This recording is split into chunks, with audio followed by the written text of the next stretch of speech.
আসসালামু আলাইকুম। সবাই কেমন আছেন? আশা করি খুব ভালোই আছেন। আমিও খুব ভালো আছি।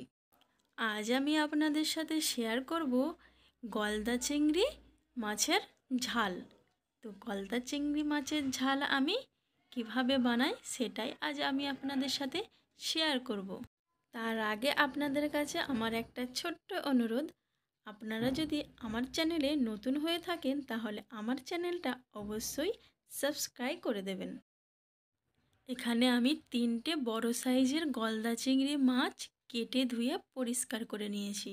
নিয়ে তার মধ্যে আমি দিয়েছি নুন, হলুদ আর লঙ্কা গুঁড়ো দিয়ে ভালো করে মাখিয়ে নিচ্ছি। তো এভাবে মাখিয়ে আমি 1 ঘন্টা ঢাকা চাপা দিয়ে রেখে দিলাম।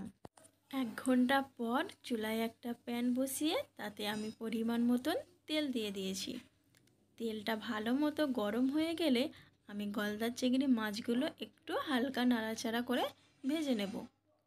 এই গলদা চিংড়ি মাছ কিন্তু বেশি ভাজা যাবে না, কারণ বেশি ভাজলে এই মাছ কিন্তু শক্ত হয়ে যাবে, তখন এটা খেতে ভালো লাগবে না। তো আমার মাছগুলো ভাজা হয়ে গেছে, আমি এগুলো তুলে নিচ্ছি।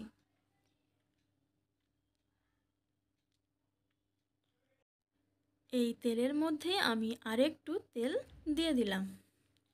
দিয়ে তেলটা ভালো মতো গরম হয়ে যাওয়ার পর আমি এখানে পেঁয়াজ কুচি দিয়ে দিচ্ছি। এখানে আমি 2টো মিডিয়াম সাইজের পেঁয়াজ নিয়েছি। পেঁয়াজগুলো এভাবে একটু গোল্ডেন ব্রাউন করে আমি ভেজে নেব।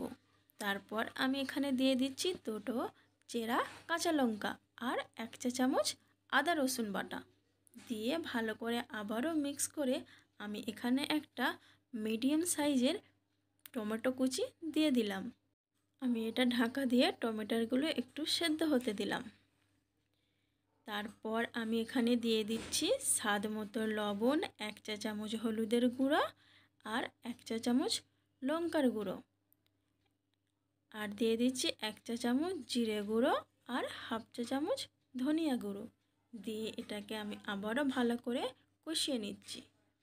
এখানে অবশ্যই একটু জল দেবেন, না হলে তলায় মশলাটা ধরে যাবে। তো এভাবে ভালো করে আমি কষিয়ে নিচ্ছি। দিয়ে দিচ্ছি ধনেপাতা কুচি।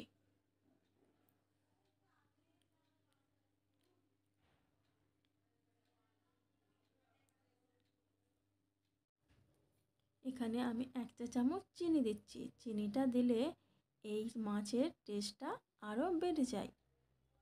তো আমি গলদা চিংড়ি মাছগুলো দিয়ে দিলাম। দিয়ে একটু কষিয়ে নেব। এভাবে একটু উল্টে পাল্টে মাছগুলো কষিয়ে নেব, যাতে মশলাগুলো মাছের ভিতরে ঢুকে যায়। আমি এবারে জল দিয়ে দিচ্ছি। জল দিয়ে আমি এর মধ্যে ধনেপাতা কুচি দিয়ে দিচ্ছি।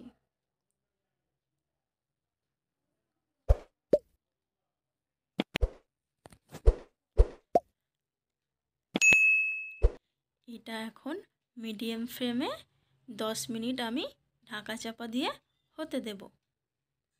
10 মিনিট পর আমি আবারও ফিরে আসছি। আমার গলদা চিংড়ি মাছের রেসিপি কিন্তু একদম রেডি হয়ে গেছে। তো এইভাবে আপনারা বাড়িতে একবার হলেও অবশ্যই ট্রাই করবেন। ভিডিওটা কেমন হয়েছে লাইক বা কমেন্টের মাধ্যমে আমাকে অবশ্যই জানাবেন।